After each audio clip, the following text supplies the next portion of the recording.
Ji ariyo nyoro noyudo hinyruok bang' koko wuok e kind johera mag gavana ma Migori Ochilo Ayacko kod jaod bura ma Oriri Mark Nyamita e kinde higa mar achiel kuom jotije piny owacho mar kaunti ma Migori e ward ma North Kanyamkago e sub-kaunti ma Oriri. George Juma nigi ler mathoth kowuok e kaunti ma Migori.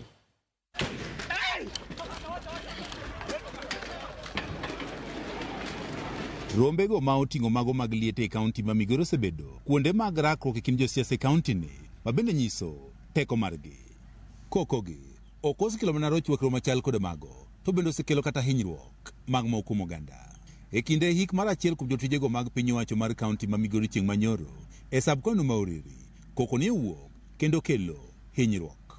Koko ne obiro bang' ka joherago mag jobun ma Oriri Mark Nyamita kaachiel kod gavana ma Migori Ochilo Ayacko ne orakore. Josiasa ariyo gi sani koro osewore ka otenore kod kokoni mane owuok Oriri. Bedo to donjo korie kuma maiti nitie gi hooligans within no minutes wapo ka gichako go bunde kapok gichopo kare tent kama wantiere. Chopo kanyo to ka gikera ngach tayudo ka bodyguard mar Mark Nyamita emochung' e mbele institution matelo ne ni mtok gavana ok nyal kadho kanyo. Ayudo koting'o vinyangarika moko moketo gi ludhe ni nyalo sembo mtok gavana. Kane wasekalo wadonjo kanyo to luwo bang'wa mo omuocho magina malo. Aeto polise ma bene gisewuoyogo ochako go jopiny nyake jolemo gi tiagas. E seche ma jobunu ma Oriri Mark Nyamita wacho ni gavana ma Migori Ochilo Ayacko ema tiyo kod tekone e bwoge, gavana ma Migori bende wacho ni jobunu ma Oriri tiyo kod obila mondo nyis teko mare. Wachen achiel, wakwayo security organs duto wadaneno ka action okaw nikech we have live videos, wantiere gi evidence jok mano kelo kokogo. Awinjo ni police ma Migori County gi jal ma gitudore ma en Mark Nyamita, nikech ne wang'eyo kaka gitudore diere maandamano gi jotend arita kwe maka, ni koro temo wacho ni ane mane adhi kela njao kanyo.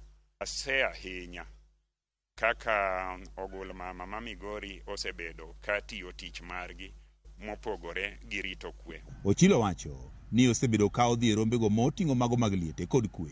Kata kamano, josiasa mamoko ema osebedo ka koro temo rocho rombego mondo ne ni ene jakoko. En gima nochan kendo gima nolosi ni mondo gavana ma Migori County kik bi Oriri. Achayo kendo akwedo kabisa paro machuok kamano. Migori ka wadwaro kwe, wadwaro dongruok, wadwaro maendeleo, ok wadwar koko gi fujo. E kinde twak mare kod jofwambo, jobun ma Oriri Mark Nyamita wacho ni en osebedo mana ka oseo gavana ni ok ti makare kaka ja Migori, kendo pod obiro medo dhi nyime e timo mano. Luoro no onge ng'ama biro yieni, onge gima wadwaro, kendo wabiro bedo gi chir mang'eny kabisa mar nyisi adieri, obed gotieno kata obed godiechieng'. Gima jo Migori dwaro en gima ne giyori mondo itim e ofis. Gavana ma Migori komachielo to koro wacho ni Nyamita kod siasa mamoko ema osebedo ka keyo miriambo ni ok oti ka gigo motimo to koro nenore. Ni ng'ato mawacho ni jatich, mawacho ni ka ok itiyo tidhi dala, ni emotero county government e court, ni mondo county government kik ndik ji, vijende to gi mine, ni ene motere e court ni mondo kik ndik ji. Ng'ama kamano aseyo kabisa. En ni mondo wago siasa mar riwruok. Daher ni mondo waket piem ma ji te nyalo wuoyo. Ma ok e kinde mokwongo ma koko e kind josiasa koro nenore e kaunti ma Migori, ka jotelo mopogore opogore e kaunti ni ma oting'o jotend kanisa koro kwayo kwe e kind josiasa. George Juma, Ramogi TV, Migori.